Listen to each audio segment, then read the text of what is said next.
ନିଜକୁ ସହଜ, ସରଳ, ସୁରକ୍ଷିତ ରଖିବା ସହିତ ନିଜ ଜୀବନର ଉନ୍ନତି ପାଇଁ କିଛି କଥା ଜାଣିବା ନିହାତି ଆବଶ୍ୟକ, ଯାହାକୁ କାହିଁ କେଉଁ କାଳରୁ ମହାପୁରୁଷମାନେ ଆମ ପାଇଁ ନିର୍ଦ୍ଦିଷ୍ଟ କରି ଯାଇଛନ୍ତି।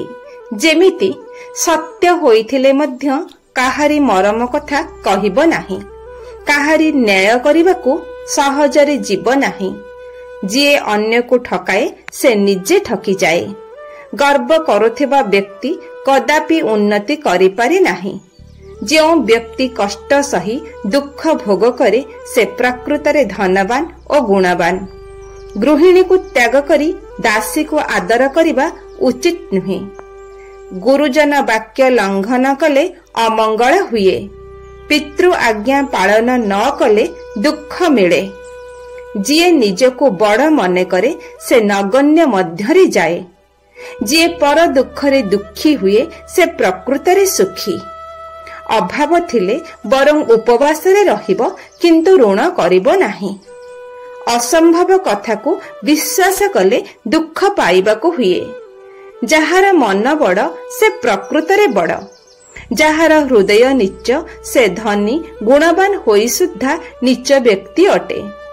ଟିକେ ଟିକେ କଥାରେ ଚିଡ଼ଚିଡ଼ ଲାଗୁଥିଲେ ଦିନରେ 5 ଥର ଗୋଡ଼କୁ ଧୋଇଲେ ତାହା କମ୍ ହୋଇଥାଏ। ଘରକୁ ଫେରିବା ସମୟରେ କିଛି ନା କିଛି ସାମଗ୍ରୀ ନେଇକି ଆସନ୍ତୁ। ଏହାଦ୍ୱାରା ମଙ୍ଗଳଙ୍କର ଶୁଭ ଦୃଷ୍ଟି ପଡ଼ିଥାଏ। ଧଳା ରଙ୍ଗର ଠିଆ ହୋଇଥିବା ଗଣେଶ ମୂର୍ତ୍ତି ଘରର ପୂର୍ବ ଦିଗରେ ରଖି ତାଙ୍କ ଆଗରେ କିଛି ଅରୁଆ ଚାଉଳ ରଖିଲେ ବିଳମ୍ବ ହେଉଥିବା କାର୍ଯ୍ୟ ଶୀଘ୍ର ହୋଇଥାଏ। କେବେ ଅଇଁଠା ଛାଡ଼ନ୍ତୁ ନାହିଁ କିମ୍ବା ଅଇଁଠାକୁ ସାଇତି ରଖନ୍ତୁ ନାହିଁ। ଏହା କଲେ ଲକ୍ଷ୍ମୀଙ୍କର ଦୟା ମିଳିବ ନାହିଁ।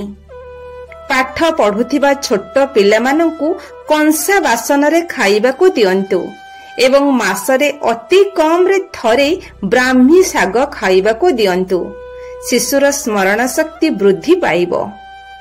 କୌଣସି ମନ୍ଦିରରେ ନଡ଼ିଆ ସମର୍ପଣ ବେଳେ ଯଦି ନଡ଼ିଆଟି ନଷ୍ଟ ହୋଇଯାଇଥାଏ ତେବେ ଆଉ ଏକ ନଡ଼ିଆ ପରିବର୍ତ୍ତେ ଗୋଟିଏ ଗୁଆକୁ ନିଜ ମୁଣ୍ଡରେ ଲଗାଇ ଭଗବାନଙ୍କ ପାଖରେ ସମର୍ପଣ କରନ୍ତୁ।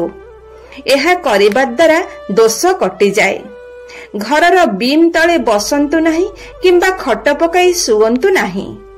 ବାଥରୁମର କବାଟ ସବୁବେଳେ ବନ୍ଦ ରଖିଲେ ମଙ୍ଗଳ ହୋଇଥାଏ। ଗଡ୍ରେଜ କିମ୍ବା ଆଲମାରିର କବାଟ ସବୁବେଳେ ବନ୍ଦ ରଖିବା ଉଚିତ। ରାହୁର ଖରାପ ଦଶା ଚାଲୁଥିବା ସମୟରେ ଘରକୁ ଆସୁଥିବା ଅତିଥିଙ୍କୁ ଥଣ୍ଡା ପାଣି ପିଇବାକୁ ଦେଲେ ଶୁଭ ଫଳ ମିଳିଥାଏ। ରୋଗୀମାନଙ୍କର ଗୋଡ଼ ହାତ ଘଷି ଦିଅନ୍ତୁ ଓ ଅନୁଭବ କରନ୍ତୁ ଯେ ଆପଣ ପ୍ରଭୁଙ୍କ ସେବା କରୁଛନ୍ତି। ଦିନ ଦରିଦ୍ର ଗୋମାତା ଓ ପଶୁପକ୍ଷୀଙ୍କୁ ନିଜେ ଖାଇବା ପୂର୍ବରୁ ଖାଇବାକୁ ଦିଅନ୍ତୁ। ଅନ୍ୟମାନଙ୍କୁ ଉତ୍ତମ ପଦାର୍ଥ, ଉତ୍ତମ ମିଷ୍ଟାନ୍ନ, ଭଲ ଭଲ ଖାଦ୍ୟ ଓ ସୁମିଷ୍ଟ ଫଳ ପ୍ରଦାନ କରନ୍ତୁ। ଆପଣଙ୍କ ପକେଟରେ ସବୁବେଳେ କିଛି ପଇସା ରଖନ୍ତୁ ଏବଂ ବାହାରେ ଥିଲାବେଳେ ଦିନ ଦୁଃଖୀଙ୍କୁ ଦାନ କରନ୍ତୁ। ଲୋକେ ଆପଣଙ୍କୁ ଉପହାସ ଓ ନିନ୍ଦା ଭର୍ତ୍ସନା କଲାବେଳେ ନୀରବ ରୁହନ୍ତୁ। ବିନା ପାରିଶ୍ରମିକରେ କୌଣସି ସାମାଜିକ ସଂସ୍ଥାରେ ପ୍ରତିଦିନ 1 ଘଣ୍ଟା ସେବା କରନ୍ତୁ। ପ୍ରାଥମିକ ଚିକିତ୍ସା ଶିକ୍ଷା କରନ୍ତୁ ଏବଂ ଜରୁରୀ ଅବସ୍ଥାରେ ସେବା କରନ୍ତୁ। କଠିନ କର୍ମ କରିବା ଲାଗି ଚେଷ୍ଟା କରନ୍ତୁ। କୌଣସି କାମକୁ ଦରପନ୍ତରା କରି ଛାଡ଼ନ୍ତୁ ନାହିଁ। ବାଟରେ ପଡ଼ିଥିବା କଣ୍ଟା, କାଚ ଖଣ୍ଡ ଓ ପଥର ବାହାର କରି ଦିଅନ୍ତୁ। 2 ଜଣ କଳହରେ ଜଣଙ୍କର ପକ୍ଷ ନିଅନ୍ତୁ ନାହିଁ। ଅନ୍ତରଙ୍ଗ ବନ୍ଧୁଠାରୁ ଋଣ ଆଣନ୍ତୁ ନାହିଁ କି ତାଙ୍କୁ ଋଣ ଦିଅନ୍ତୁ ନାହିଁ। କୌଣସି ଲୋକ ଆଗରେ ନିଜ ଶତ୍ରୁର ପରିଚୟ ଦିଅନ୍ତୁ ନାହିଁ। ପ୍ରଖର ସ୍ରୋତ ନଦୀରେ ସନ୍ତରଣ କରନ୍ତୁ ନାହିଁ। ନିଜର ସ୍ତ୍ରୀ ଓ ନିଜର ପୁତ୍ରକନ୍ୟାକୁ କଟୁ କଥା କୁହନ୍ତୁ ନାହିଁ। କାହାରି କଳହରେ ସାକ୍ଷ୍ୟ ପ୍ରଦାନ କରନ୍ତୁ ନାହିଁ। ଅଭ୍ୟାସ ନଥିଲେ ବୃକ୍ଷରେ ଆରୋହଣ କରନ୍ତୁ ନାହିଁ। ଏକାକୀ ଦୂର ବାଟକୁ ଯାଆନ୍ତୁ ନାହିଁ। ନିଜେ ଯତ୍ନ ନ କଲେ ଧନ ରକ୍ଷା ହୁଏ ନାହିଁ। ପିତା ମାତା ପୁତ୍ରକୁ ଶିକ୍ଷା ନ ଦେଲେ ପୁତ୍ର ଦରିଦ୍ର ହୁଏ। ଯିଏ ସହିପାରେ ସେ ବଡ଼ ହୁଏ। ଯିଏ ନମ୍ର ହୁଏ ତାହାର ଜୀବନ ଧନ୍ୟ ହୁଏ। जी अन्यर अनिष्ट चिंता करे तार अनिष्ट हुए। अल्प पढ़ी जहार भावना बेसी से प्रकृत रे ज्ञानी। जी बेसी कही बहादुरी देखाए से किछि करि पारे नाही। चाटुकार बलवंत व्यक्ति पशु को कदापि विश्वास करंतु नाही। सुना को प्लास्टिक डबारे रखंतु नाही। सोईबा खट बा पलंक पाखरे जोता किंबा तेल पात्र रखंतु नाही। कुंभार हांडी गढ़िबा और पाचिला फलर स्वप्न देखिले अति शुभ होइथाए।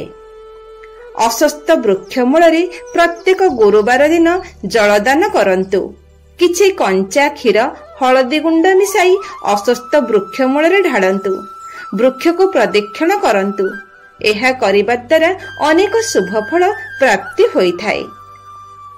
दीपर मुह पूर्व किंबा उत्तर को रहिले शुभ होइथाए।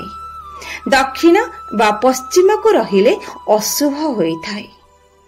यात्रा करिबा समय जदि यात्रा करिबा लोक छिंकी दिए किंबा झिटिपिटी टिक टिक शब्द करे बा झिटिपिटी आगरे पड़ी जाए तेबे अत्यंत शुभ होइथाए। जदि दांतरे जंत्रणा अनुभव करुथांती तेबे अल्प सोरिष तेलरे लुण और हलदी मिसाई रातिरे सोईबा पूर्वरु दांतरे मालिश करंतु जंत्रणा कमिजिबो। प्रत्येक दिन संध्यारे शंख ध्वनि कले गृहर अशुभत्व दूर होइथाए। घरे पुराना कैलेंडर रखंतु नाही। कैलेंडर को दक्षिण पट कांथरे रखंतु। शुभ फल मिलिबो। एही भली किछि छोट छोट कथा को ध्यान देले आम जीवन सहज सरल हेबा सहित मां लक्ष्मींकर मध्य प्रसन्नता हेबो। ग्रह दोषरु रक्षा पाइबा सहित मां लक्ष्मींकर संतुष्टि जोगु आम जीवन रे अनेक उन्नति मध्य हेबो। जय जगन्नाथ।